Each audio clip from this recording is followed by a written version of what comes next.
सल्लल्लाहु अलैहि सय्यदना मोहम्मद सल्लल्लाहु अलैहि वसल्लम या हबीबल्लाह सल्लल्लाहु अलैहि वसल्लम। आप लोग अपने माथे की निगाहों से देख रहे हैं कि मिंबर रसूल पे औलाद रसूल तशरीफ फरमा है और एक जानिब हजरत अल्लामा मौलाना डॉक्टर मुसव्विर साहब किबला भी तशरीफ फरमा है और दूसरी जानिब हजरत अल्लामा मौलाना अख्तर चतुर्वेदी साहब भी तशरीफ फरमा है। आप लोग इनके बयानात से फैसियाब होंगे। थोड़ी देर मेरी बहस को समाप्त कर लें। मेरी बहस यहाँ तक पहुँची थी कि ईमान लाने के बाद अगर सबसे ज़रूरी काम है तो 5 वक्त पाबंदी के साथ नमाज अदा करना। बेशक बेशक तफसीरे नईमी, गौर से सुनिएगा, तफसीरे नईमी के पहले जिल्द में दिया, गौर से सुनिए, तफसीरे नईमी के पहले जिल्द में इस बात का जिक्र किया गया। कोई अगर अल्लामा हो, कोई मौलाना हो, कोई मुफ्ती हो, कोई काबिल हो, कोई दानिश्वर हो और उसके पास इल्म कूट कूट के हो, लेकिन अगर वो नमाजों की पाबंदी नहीं करता है तो तफसीरे नईमी में लिखा है कि वो सोने के चम्मच से गोबर खाता है। सोने के चम्मच से क्या खाता है? गोबर खाता है। ये कौन लिखे हैं? अल्लामा नईमुद्दीन मुरादाबादी, अल्लामा अहमद यार खान नईमी अलैहि रहमा तफसीरे नईमी के पहले जिल्द में लिखे हैं कि कोई अगर अल्लामा है, मौलाना है, इल्म वाला है, बहुत बड़ा खतीब है, बड़ा शेरी मकाल है, बड़ा शेरी बयान है, क्या कहते हैं, सब अल्लाह की बारगाह में मकरू फरेब है। मकरू अल्लाह की बारगाह में क्या है? मकरू फरेब है। और ऐसे आलिम के बारे में तो हदीस लेकर के आए हैं, वो हदीस ला करके फौरन पेश कर दिए हैं। कोई ऐसा आलिम हो जो नमाजों की पाबंदी नहीं करता, लंबी लंबी लाम का फेंकता है, कयामत के दिन वो हदीस लाकर पेश किए हैं, अल्लाह उसकी जबान को एक हाथ का बनाएगा और उसमें फोड़ा होगा, उससे मवाद गिर रहा होगा, मैदान हश्र में फिरेगा, पूछा जाएगा तुम कौन हो, तो जाहिल लोग कहेंगे अल्लामा साहब आप तो हमें समझाते थे, तो अल्लामा जवाब देंगे तुम्हें समझाते थे तो तुम तो पत्थर से हीरा बन गए, लेकिन हम समझ के भी सोने के चम्मच से गोबर खाते रहे। अल्लाहु अकबर। याद रहे जो बातें मैं पेश कर रहा हूँ, सारी बातें हदीस पाक में। कोई अगर हवाले से मांगेगा तो हवाला देना मेरा काम भी है, मैं सारे हवाले पेश कर दूंगा।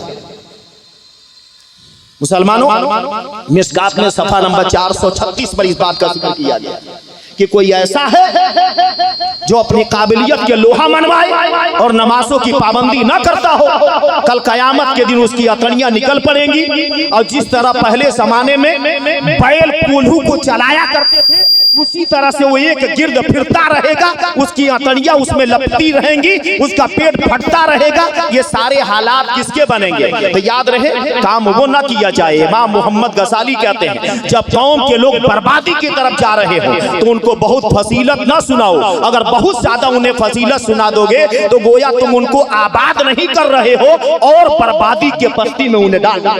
बेशक बेशक हक है, हक है। आज कौम के लोगों के हालात देखें, मस्जिद में देखें, आप यहाँ सैकड़ों लोगों को देख रहे हैं, मगर आपके वहाँ की मस्जिद में क्या एक वक्त में 50 नमाजी होंगे? तो नहीं होंगे एक वक्त में 50 नमाजी। जबकि मस्जिद कहाँ होगी? तो मुसलमानों की बस्ती में होगी, मगर उसके बाद भी मस्जिद को हम वीरान कर दिए। दावा यह है हम हुसैन के चाहने वाले, हम हुसैन के चाहने वाले, जबकि मुसलमानों इमाम हुसैन शरीयत के लिए, दीन के लिए, इस्लाम के लिए, कानून के लिए, मुस्तफा की उम्मत के लिए सजदे में सर रख करके कटा दिए। और इमाम हुसैन ने कयामत तक के मुसलमानों को पैगाम दिया कि सच्चा मुस्तफा का उम्मती वही होगा कि जहां कहीं भी रहे नमाज तर्क न करे, जब वक्त आ जाए तो अपने सर को अल्लाह की बारगाह में झुका दे। सुभान अल्लाह, नारे तकबीर, नारे रिसाला। तो याद रहे जरूरत इस बात की है, अमल की जरूरत। हमारे वहाँ सबसे ज्यादा यही कमी है। हमारे वहाँ क्या करेंगे? फातिहा खूब कराएंगे, नियाज खूब कराएंगे, चादर खूब पेश करेंगे, ढोल खूब बजाएंगे, ताजिया सबसे लंबी बनाएंगे। याद रहे मुसलमानों, ये दीन नहीं है। बात को समझने की कोशिश करें। जो असली काम था हमने उसको पीठ के पीछे छोड़ दिया, और जो काम मुबाह है, सुन्नत है, उसको इस तरह पकड़ लिए कि ना फर्ज का ख्याल है ना वाजिब का। बात को समझिएगा। ये हमारा हाल हो गया। और इसी पर सुन्नियत हमको तो इस बात का अब डर लगने लगा है, कहीं आने वाले वक्त में बातिल फिरके वाले ये ना कहने लगे जो सबसे ऊंची ताजिया उठाए वो सुन्नी है, जो नमाज न पढ़े वो सुन्नी है, जो मस्जिद को वीरान कर दे वो सुन्नी है। मुझे इस बात का अब डर लग रहा है। याद रहे मुसलमानों, आज क्या पहचान सुन्नियत की बना करके हमने रख लिया। और नमाज की जहां तक बात अबू नुआइम में है, जो एक वक्त जानबूझ के नमाज छोड़ दे उसका नाम जहन्नम के दरवाजे पर लिख दिया जाता है। लेकिन मुस्तफा फरमाते हैं अल्लाह ऐसा करीम है कि बंदा जब सजदा करने चला जाता है तो जैसे सजदा करता है अल्लाह नाम को जहन्नम से मिटवा करके जन्नत में उसका सुभान अल्लाह सुभान अल्लाह। बात को समझिए, एक वक्त अगर जानबूझ की नमाज जानबूझ करके नमाज को छोड़ दिया। मुसलमानों, हमारी जो माँ बहनें बैठी हैं इनका एतकाद कितना कमजोर होता है। याद रहे तफसीर रूहुल बयान में भी या तफसीर नईमी में भी, पहले जमाने में गुलाम बिका करते थे। बांदियां तो लड़कियां औरतें हुआ करती थी जिनके लिए बाजार लगा करता था, गुलामों के लिए बाजार लगा करता था। हम गए जाकर के गुलाम 1 लाख में 2 लाख में, ये दुनियावी मिसाल इस वक्त की पेश कर रहा हूं ताकि वो समझें आप। अब मैं खरीद करके लाया अपने वहां, तो याद रहे उस जमाने में एक गुलाम खरीद करके एक अमीर आदमी लेकर के आया, तो जो गुलाम बेचने बाजार में लाया था उससे पूछ रहा है खरीदने वाला, ये बताओ गुलाम में क्या क्या कमियां हैं। तो बोला कुछ और कमी तो नहीं है, लेकिन ये गुलाम चुगलखोर है। बात को सुनिएगा गौर से, हमारी माँ बहनें सुनेंगी गौर से, इन्हीं लोगों के लिए पेश कर रहा हूं। ये तफसीर रूहुल बयान में भी है और तफसीर नईमी में भी है ये वाक़या। क्या बोला बेचने वाला, कुछ और कमी नहीं है, बड़ा खूबसूरत है, ताकतवर है, अकलमंद है, एक कमी ये है कि चुगलखोर है। तो खरीदने वाला बोला चलो एक कमी है चुगलखोरी के, तो कोई बात नहीं है, चलो दे दो मुझे। खरीद लिया, खरीद कर लेकर अपने घर चला गया उस गुलाम को। आज जब अपने घर लेकर के गया तो मुसलमानों होता क्या है, चंद दिनों के बाद वो अपने मालिक की बीबी मालिका से क्या बोल रहा है, उसका मालिक तो चला गया नौकरी करने के लिए, डिप्टी पर चला गया। ये गुलाम अपनी मालिका से बोल रहा है कि तेरा जो शौहर है वो किसी से लगा हुआ है।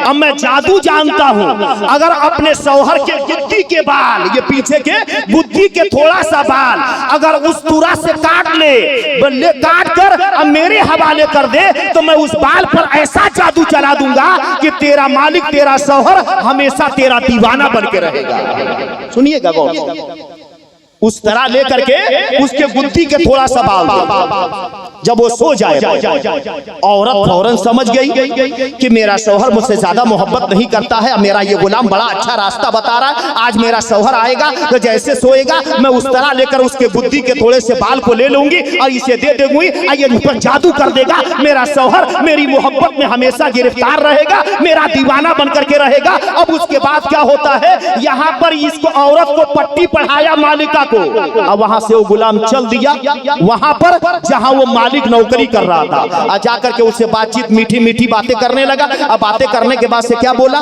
कि मालिक साहब मुझे कुछ बात करनी है लेकिन मुझे डर लग रहा है, मुझे खौफ लग रहा है। वो मालिक बोला कि नहीं नहीं तू मेरा गुलाम है, पता क्या बोलना चाहता है। और मुसलमानों उसके बाद से क्या होता है, मुसलमानों गुलाम क्या बोल रहा है, बात दरअसल ये है कि आपकी बीवी ने किसी से याराना कर लिया है, आपकी बीवी किसी दूसरे शख्स से दोस्ती कर ली है और उसी की मोहब्बत में गिरफ्तार रहती है। और मुझे इस बात की भनक लगी है कि आज कल में आपको वो ठिकाने लगाने वाली है। गौर से सुनिएगा, वो जाकर के मालिक से बोल, वो मालिक बोला ऐसी बात है, तो गुलाम बोला कि अगर आप जानना चाहते हैं तो आज ही घर जाइए और शाम को सोइएगा, सिर्फ आंखें बंद कीजिएगा, हकीकत में ना सोइएगा। अभी हकीकत आपके सामने खुल के आ जाएगा। इधर औरत उस तरह दे करके तैयार लेकर के पड़ी है कि आज मेरा शौहर जब सोएगा, आज जैसे उसका शौहर आकर के सोया वो उस तरह ली औरत, लेने के बाद से जैसे उसके गर्दन पे रखी गुड्डी पे,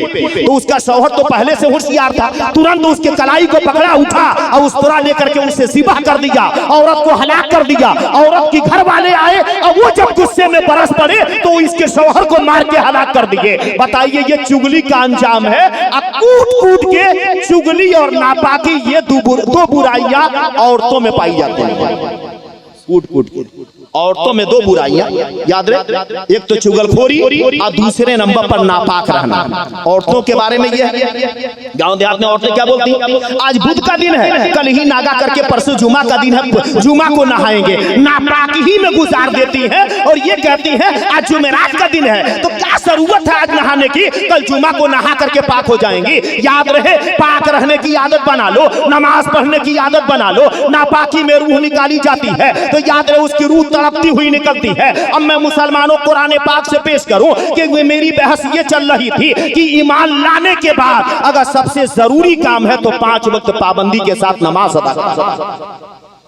मुसलमानों इमाम आजम अबू हनीफा फरमाते हैं कि जो नमाज न बंद करे, अगर इस्लामी हुकूमत वहां चलती हो तो बादशाह पर जरूरी है कि बेनमाजियों को जेल में कैदी बना दे। और इमाम शाफई कहते हैं जो लोग नमाज नहीं पढ़ते हैं, अगर बादशाही हुकूमत चलती है तो बादशाह पर वाजिब है कि बेनमाजियों को कत्ल करा दे। गौसे आजम के नाम पर हम खूब न्याज फातिहा करते हैं, अच्छी बात है मुसलमानों, करते रहो जिंदगी भर, अपनी नस्लों से भी कराओ, मगर सुन लो गौसे आजम फतवा क्या देते हैं, वो नियतुल तालिबीन में है। गौसे आजम ने फरमाया जो अपने आप को मुसलमान कहे और नमाजों की पाबंदी ना करे, अगर ऐसा शख्स मर जाए तो उसकी नमाज जनाजा न पढ़ना और न मुसलमानों के कब्रिस्तान में दफन करना। जरा बुजुर्गों के अकवाल तो पढ़ो, दिमाग ठिकाने लग जाएगा कि हम कितने पानी में हैं और हमारी हैसियत क्या है। आगे बढ़ते हैं मुसलमान। बाबा फरीदुद्दीन गंजे शकर का आपने नाम सुना। मुसलमानों बाबा फरीदुद्दीन गंजे शकर अलैहि रहमा फरमाते हैं जो मुतवातिर नमाज छोड़ने का आदी हो जाता है, इस बात का डर है मरेगा बाद में, पहले ही ईमान छीन लिया जाएगा। जब ईमान ही छीन लिया जाएगा तो नबी ने क्या फरमाया है, तो मिशकात शरीफ जिल्दे सानी सफा नंबर 489 हदीस नंबर 5333, ये हदीस मुस्लिम शरीफ सफा नंबर 110 पर भी है, ये हदीस बुखारी में भी है। हुजूर अलैहिस्सलाम फरमाते हैं जो जर्रा भर भी ईमान लेकर के मरेगा, कयामत के दिन अगर गुनाहों की वजह से जहन्नम में चला भी गया होगा तो मैं उसे जहन्नम से निकाल लाऊंगा। फरमाया हुजूर अलैहिस्सलाम ने इसके बारे में ऐलान किया। लेकिन याद रहे आपने बुजुर्गाने दीन के अक़वाल को समाअत किया, मुतवातिर जब नमाजी नहीं पढ़ेगा तो इस बात का डर है कि मरेगा बाद में, ईमान पहले छीन लिया जाएगा। तो याद रहे मुसलमानों, ईमान के बाद सबसे जरूरी काम है तो 5 वक्त पाबंदी के साथ नमाज अदा करना।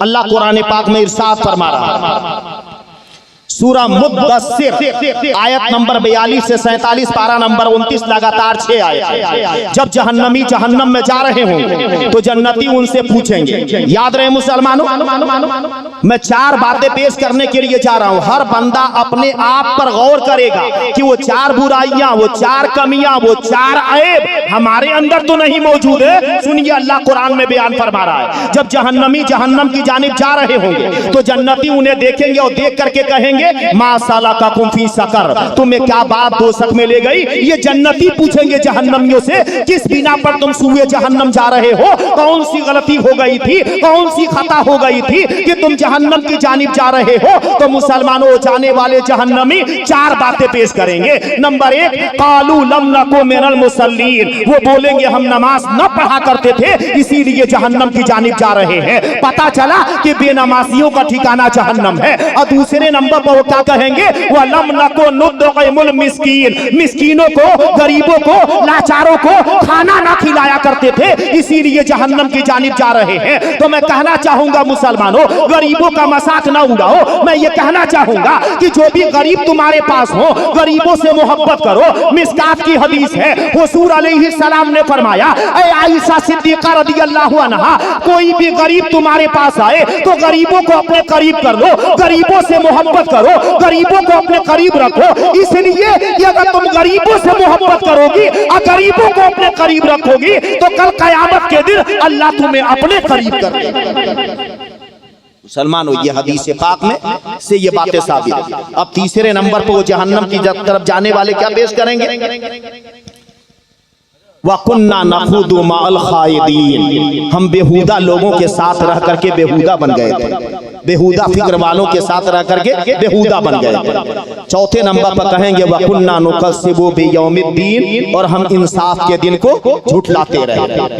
तो याद रहे मुसलमानों, ये 4 आए। पहले नंबर पर नमाज न पढ़ना, और दूसरे नंबर पर मुसलमानों तो दूसरे नंबर पर इस बात को रखा गया है गरीबों को खाना न खिलाना, और तीसरे नंबर पर है बेहुदा लोगों के साथ रहना, गलत समाज में रहना, और चौथे नंबर पर है कि याद रहे आखिरत पर एतमाद न रखना। लोग कह दिया करते हैं कल जो होगा देखा जाएगा, कल क्या देखेगा, खा आज तैयारी कर ले कल के लिए। अक्लमंद बहादुर वो है कि यहाँ पर दुनिया में कुर्बानी पेश करे, और कुर्बानी पेश करके अपनी आखिरत को आबाद कर ले। इस दुनिया की कोई हैसियत नहीं है, इस दुनिया की कोई बिसात नहीं है। मुसलमानों, आप लोग देख रहे हैं मेंबर रसूल पर औलादे रसूल तशरीफ फरमा है, 2 खतीब मेंबर रसूल पर जलवाबार है। तो मैं आप लोगों से गुजारिश करूंगा कि बजाय नकीब साहब के देने के, मैं खुद ये माइक औलादे गौसे आज़म हजरत अल्लामा मौलाना सैयद लईक साहब किबला के हवाले कर रहा हूं। आप उनसे चंद नसीहाना